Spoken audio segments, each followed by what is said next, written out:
I had a fascinating conversation with my guest this week, who is Joe Heller, looking at this whole issue of employment, underemployment, and underemployment, which is a great way to look at this recession and think about it in a positive way and looking at the changes that are going to come for the future. Before we entertain our panel that we have joining us here in the studio, let's look at some talking points that we're going to try to address here in this session. First of all, I want to call your attention to a fascinating book entitled, in fact, I just got to get it right, Hit the Ground Running, from Jason Jennings, which talks about what businesses should be doing and looking at this point. Really is from a chapter entitled Be Accountable. And the question that is posed, which you'll see on your screen now, who do we want to be and where are we heading?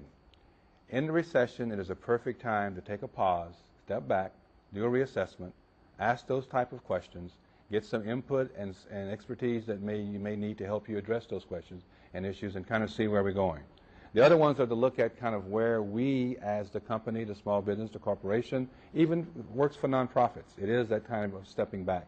Whether it's more training, whether it's more assessment, whether it's new skill sets that your employees need, whether it's looking at the balance between wisdom and experience that you have and perhaps new skill sets from younger people, whatever the mix that you feel you have, to be competitive, to do better customer service, to be that edge we talk about, the value added, the differences.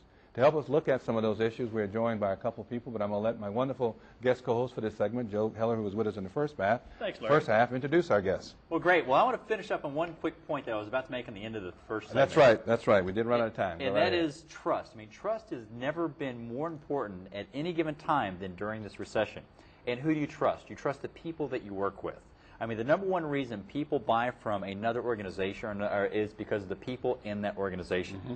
So it's all about the human capital. Yep. Now with that, I'm excited. We've got these two experts with us today. Alrighty. We've got Karen Chen immediately to my left. Karen is a partner with B2B CFO. She is a financial strategist that's going to be able to provide insights about how your business can survive and do some things that will give yourself a competitive advantage in this tricky economy.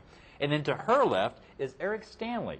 Eric Standlee is a shareholder and Vice President of Business Development with American Prudential Capital. American Prudential Capital offers some alternative financing vehicles, which again can give you a leg up over the competition. So welcome to our two guests. Welcome.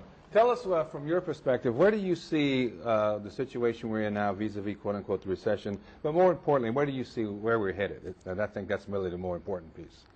Well, I think that what I'm seeing is that this is a time when businesses are actually focusing on their business, mm-hmm. working on the business. So when things are fast and furious, it's pretty hard to devote the energy that you need to do the thing, to look inside. And now companies are finding time to look inside. And so I think where we're heading is for a good future where we're more prepared for when the economy comes back. And I think that's the key, is to be prepared, which is, I think, the same thing that Joe was saying, is be prepared. And that internal assessment piece, we cannot, I don't think, overemphasize that. This is the time to do that. Right, right. Eric? Well, we're actually seeing in the financial markets a major hiccup in the private equity, and so that's providing some opportunities for business owners who want to go out and buy their competition, which is about being prepared, going after that opportunity that's being provided by lower valuations in the business market. So, is there funds available for business acquisitions? Yes, there is. Unfortunately, the banks aren't going to do it for acquisitions, and private equity is they're having problems with that as well.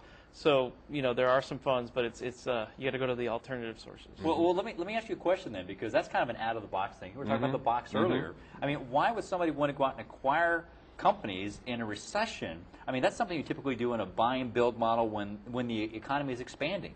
Sure. Well, Warren Buffett says it best. He says, when people are being greedy, be fearful. And when people are being fearful, be greedy. And right now we have a lot of fear in the market. What that does is it drives down business valuations, which means we're having a fire sale right now. We've seen a lot of people who own businesses lose a lot of their money in the market, and the only thing they have left are the businesses that they have. And they're in their 50s and 60s, and they're ready to get out. Yes. So that's all they've got left. And hoping to get out in the next few years. That's right. So now it really is it's kind of inverted situation, is it not? It is. It really is. It's a good time to buy. It will be for the next 12 to 24 months as well. So take advantage while the advantage is there. That's right. Well, tell us, what else do we see? I mean, I'm always trying to get this crystal ball perspective proactively down the road to get a feeling for what's happening. What else can we expect? What else do we see coming down the road? Well, I would say that we are being buffered by oil and gas, and we kind of talked about this before, but the oil and gas industry is hurt right now. The price of oil is low, and that's causing some of the market to not be able to drill. And when they get to a certain point, they're going to end up having to make a choice, and that's going to cause our buffer, that protection that we've been afforded by oil and gas here in Houston, to be taken away. We'll start to feel a little bit about what the rest of the country is feeling right now. Well, that's great. Well, and actually, I've got a question, because we're talking about general strategies, but what about more specific or company-specific strategies? Like, Karen, what are some of the things you're advising your clients right now in the marketplace to take advantage of this economic turmoil? Exactly. Right now, what I'm advising clients to do is look at their various lines of business and which lines are most profitable. I think that owners have an intuition or a gut feel about one line of business or the other, but they're not really taking an objective evaluation of whether or not that particular line of business is bringing in the proper margin that it should be. So you need to look at, segment the business by the lines of business, evaluate the profitability of each line, and then focus on how you can improve the margin in the poorer performing lines of business, or eliminate those and focus on the areas, the segments in which you can drive more profitability. And that's to hang on during the economy. But I think that people operate very anecdotally. They think that an area is producing, but it may not be the area that's providing really their margin. Well, and you told me, you shared that with me the other day, and you did an analysis, and if the company had cut the one line they wanted to cut, which they thought was an underperforming line or line of business, they would have actually hurt their business by, what, 23, 20, I don't remember what the number was, but it was amazing. Yeah. And so how do people understand where they need to cut, or is that where people like you, the CFO like you, comes in? Well, I think that's where we come in. I think that a lot of businesses are used to having their bookkeeper, their CPA, who does their tax returns. They keep the books. But really, what are those books telling us? That's the important thing. And that's what a CFO does for you, is it helps you identify what are these numbers saying to me, and where am I not getting the numbers I ought to be getting? How can I look at a dashboard that tells me week by week how I'm performing and when a dip is coming, because you need to see the signs of change more rapidly than your competition. And that sentimental attachment sometimes makes it very hard for people to look at cutting those lines of business. Well, unfortunately, we're about out of time, but I'll give both Eric and Karen, give us quickly whatever you think is a good closing piece that we may have not touched on that you want to make sure we get in here right quick.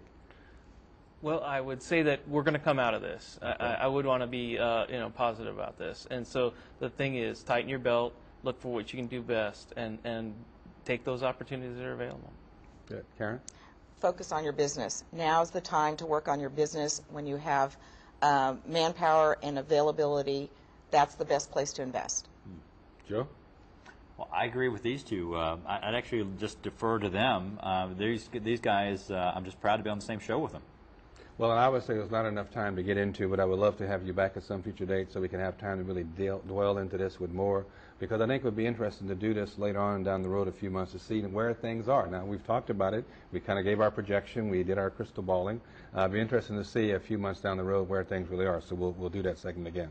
We have to take a small pause and break. You're watching Dialogue Houston. I'm your host, Laurence Payne. We have a second segment coming up with two additional people going to join us here on the panel. Actually, they're clients of these two wonderful individuals, Eric and Karen, so please stay tuned, and we'll be right back.